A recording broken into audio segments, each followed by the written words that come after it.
کچھ لوگوں نے یہ بتایا ہے جو آپ بات کریں کہ آج جو گاڑی آئی لے کے سٹاف آیا ارشد ندیم کے لیے، وہ جب گاڑی کا سٹاف پہنچا تو اس نے کہا کہ جی ہمیں کوئی انعام تو دیں.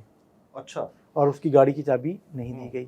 اور جب انہوں نے گھر والوں نے ارشد ندیم نے ان کو لینے سے انکار کر دیا کہ اپنے پاس رکھے ہم نہیں لیتے، وہ 2-3 گھنٹے انہوں نے گاڑی اس کو ہینڈ اوور نہیں کی.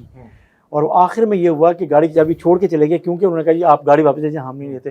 تو یہ جو انعام ہے نا، جو انعام چھوٹی سی بات ہے، وزیر اعلیٰ خود دینے آئی ہیں، مٹھائی تو دیں کریں. تو یہ دیکھیں کہ سر جمشید صاحب یہ کلچر اتنا ڈیولپ ہو گیا ہے. آپ بات وہی میں کہہ رہا ہوں، مٹھائی اور یہ جو کلچر ہے نا بھائی، آپ یہ آج اس مرحلے پہ جس میں وزیر اعلیٰ خود انوالو ہیں اور اس میں بھی کھڑے ہو کے جب یہ بات کر رہے ہیں، تو یہ ظاہر ہے کہ بھائی دیکھیں کہ ہماری سوسائٹی، ہمارا سسٹم کہاں کھڑا ہوا ہے بھائی، اور چیزیں ہیں. تو یہ ایک چھوٹی سی چیز ہے، لیکن آپ جب دیکھیں نہیں تھوڑی سی چھوٹی سی کیوں ہے، میں آپ کو بتاتا ہوں. جب یاسر کہہ رہے تھے، دیکھیں میں چیف منسٹر کا نام نہیں لینا چاہتا، وہ جب چیف منسٹر صاحب آتے تھے نا، اس سے پہلے ان کا سٹاف آ جاتا تھا کسی ایونٹ میں.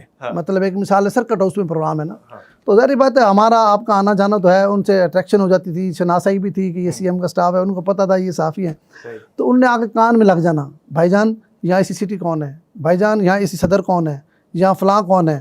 تو بعد میں نے تحقیق کی بھئی یہ کیا کرتے ہیں، ہر کسی سے 10-20 ہزار کی دیہڑی لگاتے ہیں. جو سن لیں، جو ان کا پرسنل سٹاف ہے، جو ان کا پرسنل سٹاف، لوئر سٹاف کی بات کر رہا ہوں میں، یہ بڑے سٹاف کی بات نہیں کر رہا.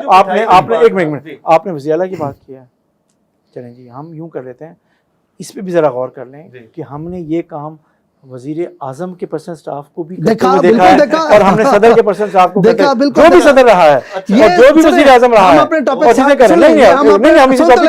اپنے ٹاپک سے یہ بالکل ایسے ہے جیسے ہمارے معززین جو معزز جج صاحب عدالت میں بیٹھے ہوتے ہیں نا، تو اس کے بالکل عین سامنے بندہ 2000-3000 لے کے وہ پیشی دے رہا ہوتا ہے. مطلب بالکل سامنے بیٹھا ہوتا ہے، مطلب کوئی چھپا ہوا نہیں بیٹھا ہوتا، اس کے سامنے بیٹھا ہوتا ہے. یہ تو سامنے کی بات ہے. جو بڑی عدالتیں ہیں نا، ان کے بھی باہر جو آواز دینے والے ہوتے ہیں وہ کھڑے ہوتے ہیں معذرت کے ساتھ، ان میں سے بھی کافی یہ شکایت ان پہ بھی الزام ہوتا ہے. ہم واپس آتے ہیں، سنیں یہ بھائی کہاں بات کرتے ہیں، ارشد ندیم صاحب کو میں سلوٹ کرتا ہوں دونوں ہاتھوں سے. اس نے ایک تو پاکستان کا دونوں ہاتھوں سے سلوٹ. ارشد ندیم دیکھیں وہ اس قوم کا یار مان ہے، فخر ہے، اس میں تو کوئی دوسری بات نہیں. ہم پرائڈ فیل کرتے ہیں، ہم مطلب ہے. اور دوسری بات جو میں کرنے جا رہا ہوں نا، دیکھیں ایک تو اس نے پورے پاکستان کا جو نام روشن دنیا بھر میں کیا ہے نا، اس کے لیے تو اس کو سلوٹ، سن تو لیں، اس کو سلوٹ ہے ہی ہے.